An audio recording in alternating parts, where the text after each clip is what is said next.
Hi friends, എല്ലാവർക്കും നമസ്കാരം. ഇന്ന് പുതിയൊരു ക്വസ്റ്റ്യനുമായിട്ട് വന്നിട്ടുണ്ട്. കിച്ചപ്പനോട് ചോദിക്കുകയാണ്. വേറൊന്നുമില്ല, 30 കിലോയുടെ ഒരു കട്ടി, 30 കിലോ വെയിറ്റ് വരുന്ന ഒരു കട്ടി, അത് 5 പീസായിട്ട് പൊട്ടി, 5 പീസായിട്ട് കഷ്ണം ചെയ്യും. 5 പീസായിട്ട് 1 കിലോ തൊട്ട് 30 കിലോ വരെ നമുക്കത് തൂക്കണം.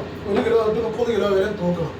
അതിനകത്ത് അങ്ങനെ വന്നു കഴിഞ്ഞാൽ ഈ 5 പീസും എത്ര കിലോ വെച്ച് വരും എന്നുള്ളത്, ഫസ്റ്റ് പീസ് എത്ര കിലോ ഉണ്ട്, സെക്കൻഡ്, തേർഡ്, ഫോർത്ത്, ഈ 5 പീസ് എത്ര കിലോ വെച്ചുണ്ടെന്നുള്ളത് പറയണം. അതിനകത്ത് വേറൊരു കാര്യമുണ്ട്, നമുക്ക് പ്ലസ് ചെയ്ത് തൂക്കാൻ പറ്റും, മൈനസ് ചെയ്ത് തൂക്കാൻ പറ്റത്തില്ല. മൈനസ് ചെയ്ത് തൂക്കാൻ പറ്റത്തില്ലെന്ന് പറയുന്നത് വെച്ചാൽ 6 കിലോയുടെ ഒരു പീസും 1 കിലോയുടെ പീസും ഉണ്ടെങ്കിൽ 5 കിലോയ്ക്ക് തൂക്കുന്നതിന് 6 വെച്ചിട്ട് 1 കിലോ മൈനസ് ചെയ്തിട്ട് അങ്ങനെ തൂക്കാൻ പറ്റില്ല. നമുക്ക് പ്ലസ് ചെയ്ത് തൂക്കാൻ പറ്റത്തുള്ളൂ. ഈ കട്ടികളെല്ലാം ഒരു ത്രാസിൽ മാത്രമേ വെക്കാൻ പറ്റത്തുള്ളൂ. ഓക്കെ, അങ്ങനെയാണെങ്കിൽ ഈ 5 പീസുകളും എത്ര കിലോ വെച്ച് കാണും, 1 തൊട്ട് 30 വരെ തൂക്കുകയും വേണം. Okay, done.